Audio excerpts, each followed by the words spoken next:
we're invading Venezuela, right? Didn't Trump literally tweet, we're now closing the airspace over Venezuela, which is not a thing you can actually do?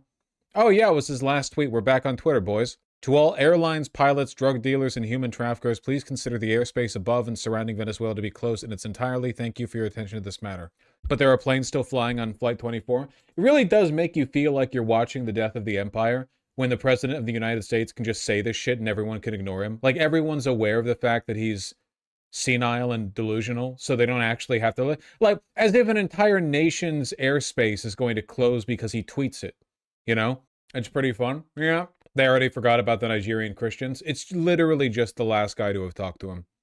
He's still on it a little bit. The United States did not attend the G20 in South Africa because the South African government refuses to acknowledge or address the horrific human rights abuses endured by Afrikaners and other descendants of the Dutch, French, and German settlers. To put it more bluntly, they are killing white people. Tim Pool and like half of MAGA went ballistic about this tweet. Nah, they don't really give a f. It's all vice. It's all aura farming. Like I said, the MAGA movement is done. It's dead. It's never been more dead than it is right now. The administration is going to continue to try to hold people's attention by gesturing towards larger and larger and more audacious illegal behavior, but it does not, there's nothing they can do, you know? The pants are not unshitting themselves, right? The cost of living is not going to go down. Prices are not going to go down. Nothing's going to get better. Everything's going to stay worse. There's nothing they can do to rebuild that coalition. They can posture war with Venezuela as much as they want. It won't make a difference. You can't unfile the pedo? That's true. Big Beautiful Bill already shutting down rural hospitals? Well, they're just getting what they voted for. A more concerned people like Fuentes will fill the power vacuum. In the media space for a while, sure, but it won't change. Like, they'll just do the same thing. Nick Fuentes doesn't want to orchestrate like a grand bureaucracy to lay his and millions of others' lives on the line for the sake of a white empire. He wants to aura farm on stream. No one actually has any interest in the policies that it would take to keep the country running. Certainly not the conservative movement. They're openly anti keeping the country running. You know, they're like there's no way you can't reconcile this disagreement. These people are opposed to good governance. If they can't do good governance, what the fuck are they supposed to do? Okay, so we're invading? Are we doing it? I know that Hegseth was bragging on Twitter. Or no. It was revealed that Hegseth directly ordered the second strike on the survivors of that boat strike, right? Which is a war crime. They remember in the movie The World Is Not Enough, the James Bond movie, where the news media man did a false flag and blew up that ship, and then his media boat went up to it, and they gunned down all the survivors, and it was, like, really bad, and the music went, and you were supposed to understand it's bad to gun down survivors of a shipwreck. That's Tomorrow Never Dies. Is that Tomorrow Never Dies? I got it mixed up. Sorry, yeah, that's Tomorrow Never Dies. Well, Hegseth ordered that, basically. That's the gist of it. President Donald Trump says the United States will strike inside Venezuela, quote, very soon. He made the statement while speaking to members of the U.S. military on a Thanksgiving phone call. Have a listen. In recent weeks, you've been working to deter Venezuelan drug traffickers, of which there are many. Of course, there aren't too many coming in by sea anymore, if you probably noticed that. We'll be starting to stop them by land also. The land is easier, but that's going to start very soon. We warn them, stop sending poison to our country. The U.S. has killed more than 80 people in strikes on alleged drug trafficking boats in the Caribbean. The administration has offered no proof that the vessels were actually carrying drugs. Alejandro Velasco is a historian and associate professor at NYU. He's joining us from Amherst, Massachusetts. And yet Dem leadership won't be able to defeat the GOP for more than an election cycle. Yeah, that sucks. I guess it also sucks. It kind of feels like America is a Balkan country now. Like, you know how all the Balkan countries are locked in their micro-ethnic rivalries to the point where when you look at them from the outside, like, you understand these are not serious people, so even though to them the blood debts are very serious from the outside, like, that's us now, you know?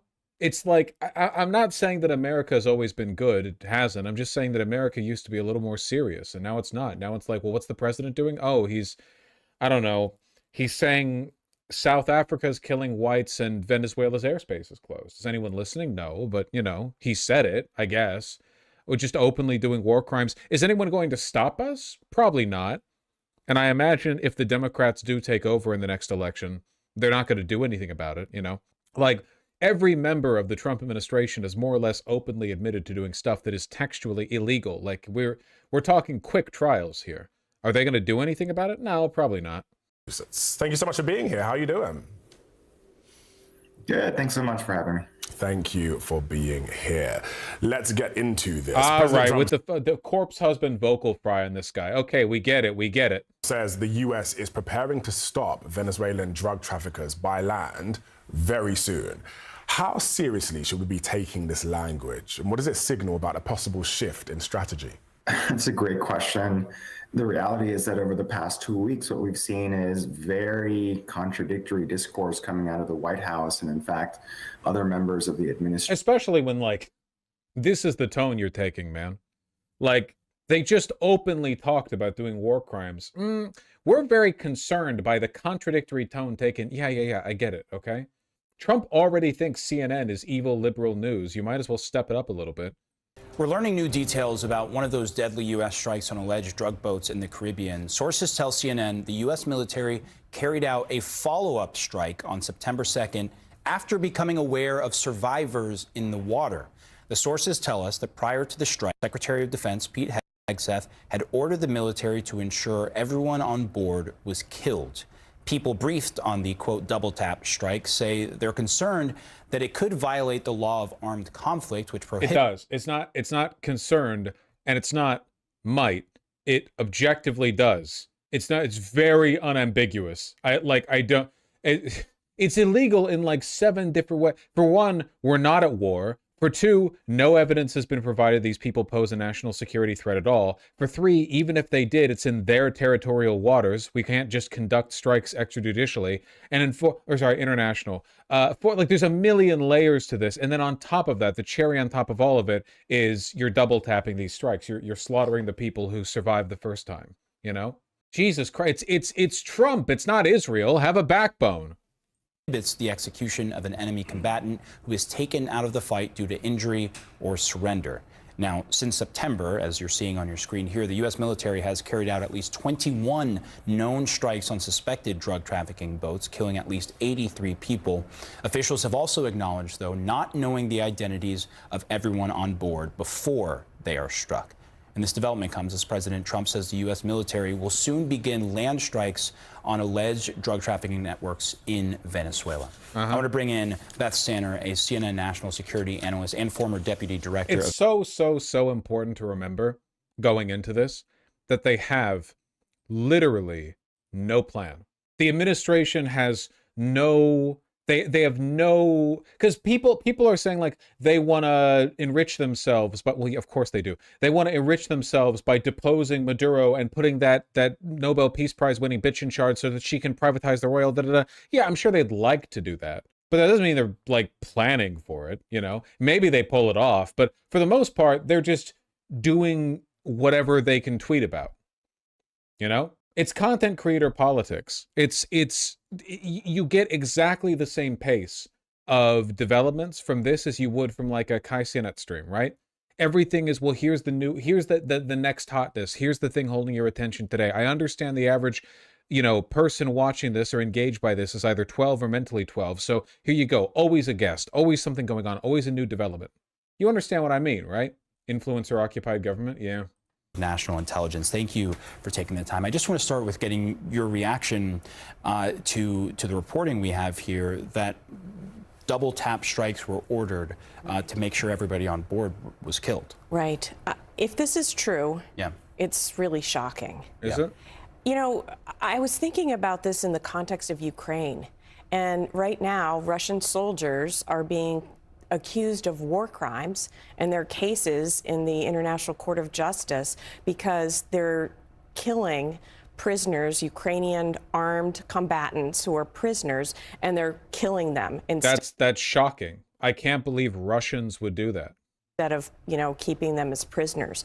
So, I mean, here we have an example of an actual war and war crimes accusation. So here, what does this do, in terms of U.S. moral authority? There's reporting this. Is that really the angle we're taking this from?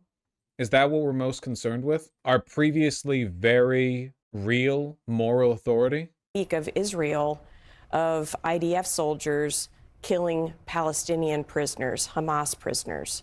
How can we go to Israel and say, like, you shouldn't have done that? Or Russia? Yeah. You know, this arena. Well, obviously, we would never, ever say that to Israel. So kind of like a moot point, right? I mean, we've been talking a lot about Venezuela on a number of fronts. Obviously, there are these efforts that the administration says they're going after drug trafficking boats. There is the not so subtle pushes against Nicolas Maduro that President Trump has been leading. But the president also says that land action would now be part of the administration's effort to deter Venezuelan drug traffickers.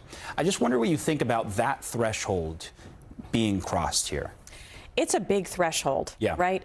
I mean, right now we're in international waters, but when you're talking about strikes in a sovereign country against, I mean, these are drug traffickers, bad people. Well, no, that hasn't really been established legally or otherwise. And even if it was, we don't enforce the law over there. Buddy, don't you know they're committing crimes over there in Venezuela? No, I assume there are people committing crimes in every country on earth. I don't think that means we get to strafe them with drones. I could be wrong on that. But it is still in another country. And so there usually has to be a justification. And there is a process for that. You can get authorization for use of military force from Congress that helps on that. But there's an entire international legal system, too. And that's what people are worried about, kind of in this context of the video that the Democratic senators put out recently about defying illegal orders. And the question about whether people who are conducting them could be subject to being prosecuted. Yeah. So I think that there's a lot involved here. I do wonder, though, whether President Trump actually will do it or whether we're just kind of in this game of chicken. I was thinking about. At this point, I'm really struggling not to become an unhinged tanky Maduro supporter. Yeah, they do want to make that of you, don't they? They are trying to force you into one of the two camps. I'm having a hard time with it, but for now, at least, I am still maintaining my principled centrist position of good things are good and bad things are bad, which right now has me both disliking America and the Maduro government. I guess we'll see how that shifts moving forward. It is undeniable, though, that America at this moment in time is the great Satan. We're 100% back on top in that respect. So however your allegiances may this, because he has this quote that he said in another context about, waiting until the very last minute to make a decision about conducting such an activity because, in war, things change. That's the quote. Well, and so, sometimes, we don't really know where we're either up to that line of the last minute or whether we're still in this kind of pressure campaign trying to see if something will happen inside Venezuela, whether this kind of pressure will generate activity to oust Maduro. Well, I was going to say a lot of people are looking at, okay, is this all part of an encroachment effort to oust Nicolas Maduro, who President Trump has said his days are numbered. Earlier this week, the president designated he says a lot Venezuelan President Nicolas Maduro and his government allies as members of a foreign terrorist organization. I just wonder, we've got these individual sort of storylines popping up. What do you see as the bigger picture here? Is the bigger picture to try and get Maduro out of office? I think sure. I think, Lindsey. Look at how much they legitimize this bullshit, just in the way they talk about it. What do you think he's doing there? Is he trying to oust the leader of a sovereign country? It is sane washing. 100% it is. What it actually is an unhinged, incoherent, and openly criminal series of, imperialist actions, right? Murderous, rogue state behavior. But you try to you're putting a hat on it. You're trying to rationalize it, what's the grand plan here? I don't think that is relevant, to be honest with you. I mean, for one, I just don't think there's a plan. But also, the framing here is just Graham has said as much, very close to the president. I think that that's where we are. But I don't think that necessarily means that he's willing to use military force directly in terms of trying to do that, whether to snatch him or to kill him. So, you know, again, I think we're going to be in this ratcheting up, and maybe it will entail strikes inside of Venezuela against drug facilities, but that'll be part of a process, again, to see if something will move internally. I think that's the goal. Yeah.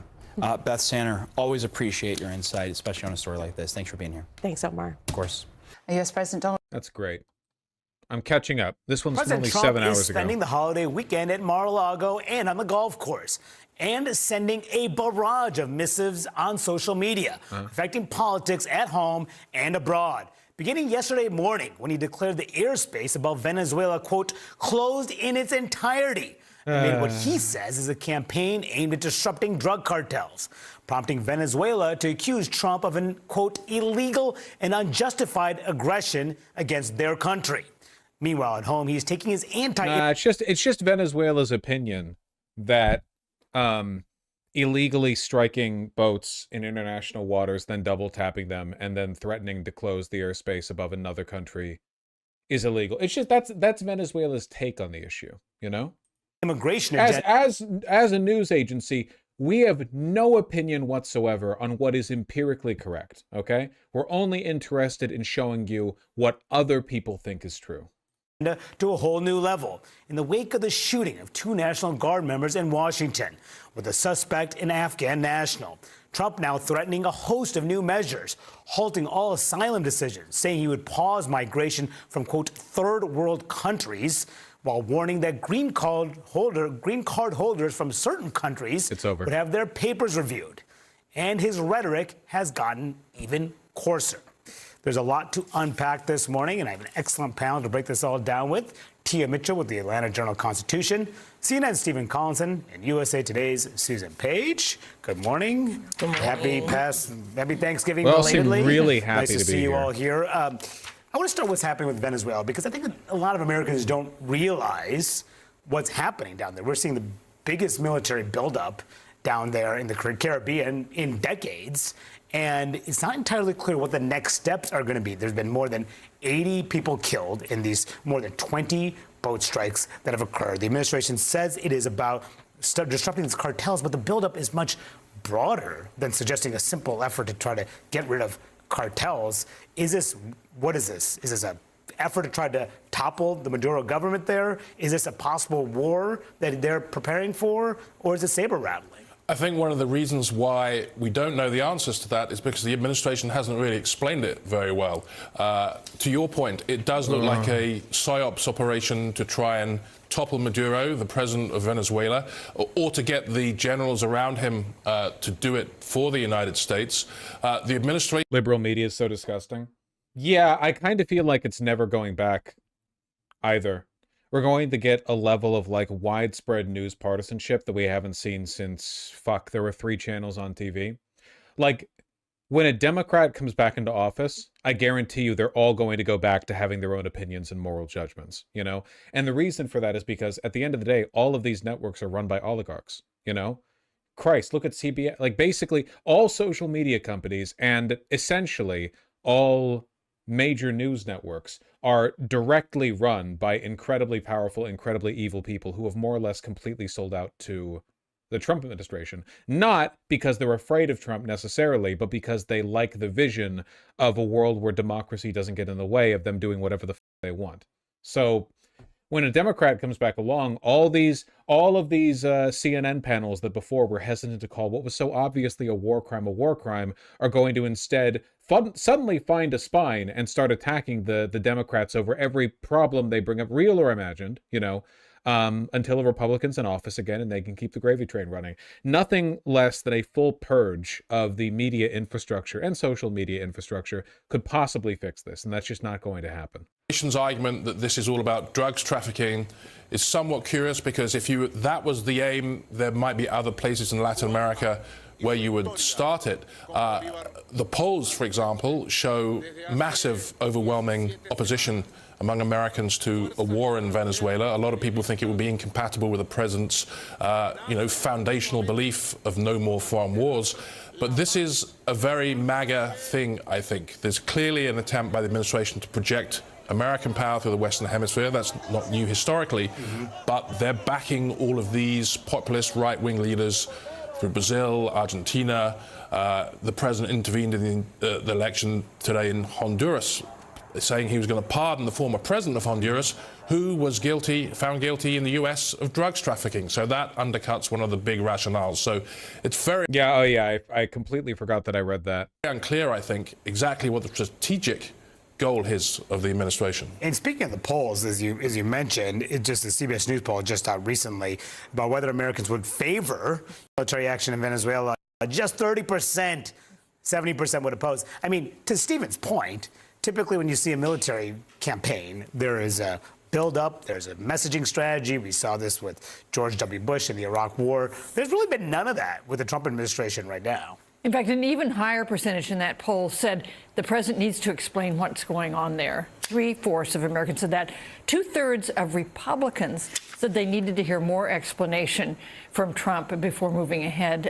So clearly this would be, I think, politically here, a risky maneuver and one hard to square. Who are these 30%? There aren't that many oil/mining execs. That's the core MAGA demographic, which you might know. I mean, it's not even a third of the country, but that's all that really matters, right? These people will believe in or endorse or accept literally anything. And they're, again, like they're not citizens the way we are, you know. I guess a lot of you aren't citizens. A lot of you are foreigners, but they're not citizens like the way I am. At least they're not participants in the democratic process. They'll just go ahead with anything. These people are monsters. The only stuff they'll actually get upset about, it's if it directly affects them, you know? They don't really give a shit beyond that.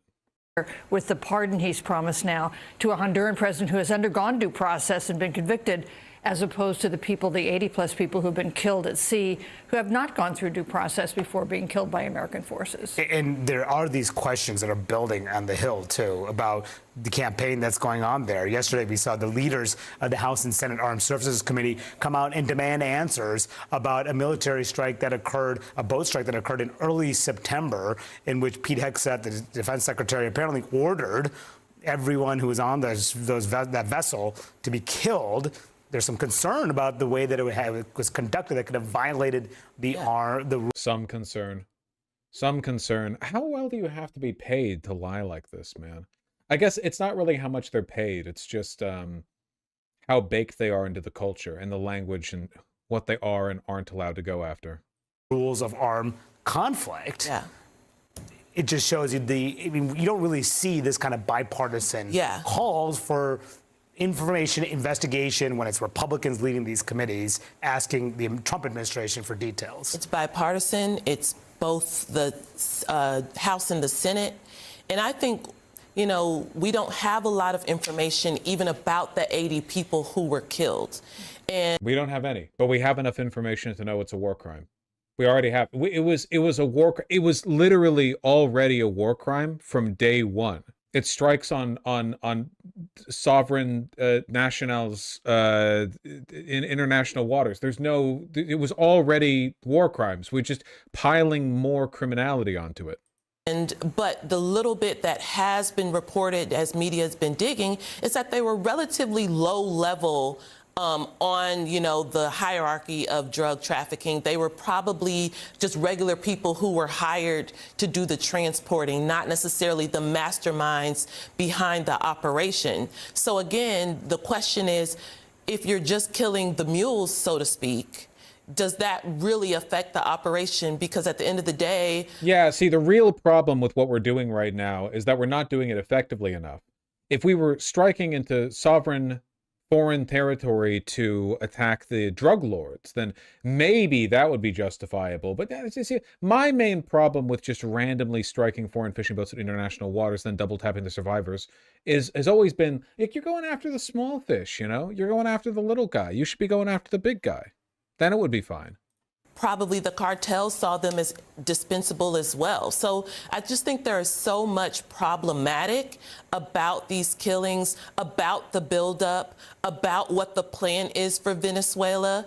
And I think most Americans, not just, I mean, Trump, as we've talked about, his whole campaign was centered around ending foreign wars, focusing on domestic issues. But even beyond that, I think a lot of people in America are just like, why Venezuela? Why now? Why in this way? It just doesn't, there's just not enough evidence or information. And I want to get back to what you referenced earlier here, Stephen, about this pardon that Trump gave to the former Honduran president, Juan Orlando Hernandez, because what the Trump administration is saying is that this Venezuela campaign is about to disrupt these drug cartels. They say they campaign on it. This is what this is about. Well, Hernandez was given an $8 million fine by a U.S. judge just last year and sentenced for 45 years in prison for his role in drug trafficking. This is how the New York Times put it. So the two posts displayed a remarkable dissonance in the president's strategy as he moved to escalate a military campaign against drug trafficking while ordering the release of a man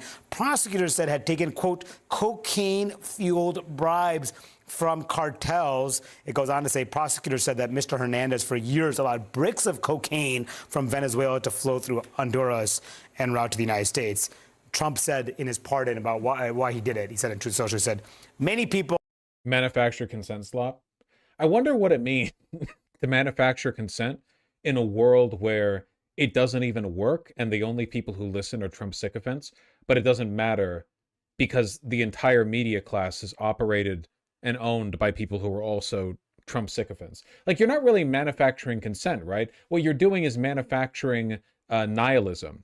You're manufacturing resignment. I guess this just happens. Does anyone want it? No. Does anyone even care? No. But it's happening anyway. Why? Well, I guess they wanted something to post on Twitter about. Manufacturing inertia? I don't know. How do you even manufacture consent in this environment? Well, you can do the next best thing and just manufacture a collective sense that there was nothing, like your consent wasn't even needed, you know? It used to be if something was dramatically unpopular, that was politically harmful, and it still is to an extent, but what you can do is convince people that nothing matters anyway. It doesn't matter how crazy Trump is or how crazy the environment of the world we live in or how awful and insane every new development every day is. As long as you're convinced there's no relationship between your upsetness and outcomes, they can get away with it. Said that he was treated very harshly and unfairly. Yeah, and that seems to be the rationale that he was a former president who was forced to face justice. We've seen this before. It really is a political cycle designed to encourage suicide, you know, on all ends. From the conservative perspective, wow, you aura farmed your way into another presidency. Wow, it's so based in epic how they're talking about remigration. Then what actually happens? Nothing. ICE does nothing. We can't conquer Venezuela. Why would you even want that in the first place? Nothing happens. Nothing changes. Everything's the same. You still can't get girls. And then on the left-leaning side, it's like, oh, okay. I guess I thought maybe naively that there was some interest on some part from some powerful people to do anything about the environment we live in, but I guess I was wrong. Every single person working in the news is okay being complicit in laundering insane Washington administration, you know, because they're all part of that game. It's a big club, et cetera, et cetera. It's an apathy factory. It really is. For us, at least. For the Venezuelans, I think they're getting bombed or something type shit. Fact, in Brazil, with the president looking after his political allies, clearly it's completely incompatible with the idea of a drugs war. But at the same time, I think this is a president and an administration that's increasingly seeking to use its power for its own purposes while it can, and perhaps isn't as much worried about polls and the Constitution and power as perhaps it should be, given the fact that a lot of Republicans are worried about how this all plays out in the midterms. You know, the fact that the Republican chairs of the House and Senate Armed Services Committee are willing to announce that they're going to investigate this, demand some... I was just scrolling through Twitter. Like, this is the level we're at right now. You guys see this one? From the Department of Labor, too, not even the State Department or the or Department of Homeland Security. You have the 11 Confederate stars, and then in German text, Americanism will prevail. You know, and then nothing. Yeah, and then that's the critical thing. Nothing happens. The Department of Labor can just post open neo-Nazi propaganda because the people on the comms team are all neo-Nazis, and then nothing happens. That's the critical thing. It dulls people? It does, and it makes us very easy to control as well. It makes us very, very easy to control. I think that's one of the reasons why the right was genuinely upset by Mamdani, because he's potentially going to be able to remind people that you actually can do stuff through government other than vice signal. A lot of people have forgotten that. Like a lot of you have. I still have to do my oorah speech every goddamn week about how local governance is important, and no matter how bad things may seem, there actually is a benefit to being involved in things. People forget, I think the main reason they fear Mamdani isn't even because he's on the left. It's because he's an antidote to apathy, right? The only antidote to apathy they want is through the finger puppet show the administration has going on. They want, well, how do you feel involved? Well, look at how based your Department of Labor is. They're Nazis. That's so based, Is anything going to change? Nah. Well, yes, it'll get worse. Like unemployment will go up and you'll have fewer union protections. I don't know. It's not even working, though. No one's being convinced by the rhetoric. Masaigo, you're misunderstanding. It's not about being convinced by it. The only thing that people are being convinced by is that nothing matters and nothing changes. The more you convince the general mass of this country who does not like Trump are probably feeling pretty demotivated right now by the fact that literally every institutional venue they could pursue to challenge the rampant evil of this administration is compromised. The Democrats, they don't do anything. The inspectors are gone. Regulations are meaningless. The courts do nothing, right? Even though they break the law constantly, it doesn't seem to amount to anything. They just dropped the last lawsuit against Trump a little while ago. What was that? Was that in Alabama? They just dropped the last one. Georgia? One of those southern states. The media? No one in the media is willing to call this out. If you go on, and I guarantee you this, I haven't seen it myself, but if you go on MSNBC, they're still going to be framing these illegal boat strikes in an insane way. Because the sane thing to say is we have a criminal president who's losing his mind. His brain is addled. He's just saying and doing whatever he can. These people are evil and they will have a Nuremberg too. But instead, I guarantee you it's like well, Trump has no idea what he's getting into. For one, we're pretty sure that some legal experts take umbrage with the way in which he's conducting these strikes, which, by the way, Trump, that's not Maduro out there as those boats. Those are just like low-time peddlers or something or whatever, Like, have you no shame, etc., etc. I guarantee you they're still not framing this properly. Where do you have to go, Zateo? Well, they kicked them out of MSNBC. Or MS Now. I have to say MS Now. The universities are compromised. We'll get to that in a second. Yeah, I don't know. Apathy. Ugh. Forgive my stupidity. Would a major left-wing media outlet in the U.S. even be sustainable financially? I'm not even talking about a left-leaning media outlet. Just even an actual centrist outlet at this point would be declaring a fatwa against the administration. Like, I'm not really even talking about political leaning. The facts in this case are all you need. You don't need to more on a normative level believe in empowering the working class or da-da-da-da-da. We're talking like very upfront, straightforward stuff that an impartial or even partial, just a not explicitly complicit news network could work with, But they don't. Media don't care about the Republic either. Well, it probably doesn't help that all media is owned by like 5 people. I don't know. Meta, you got Facebook, Zuckerberg, Meta, Twitter, Instagram's part of Meta. Got Disney owns half there's Fox News, Murdoch, Bob Iger, Sinclair. No, Sinclair just runs local stuff. Hasn't media always been owned by rich moguls in America? No. Dude, there used to be like a bunch of different newspapers and TV stations. Like, yeah, they owned big ones, but people got their news from a wider variety of places. And like local papers had real power, There was more competition. The consolidation of these, these mediums into just a couple of empires is a relatively recent and very rapid process.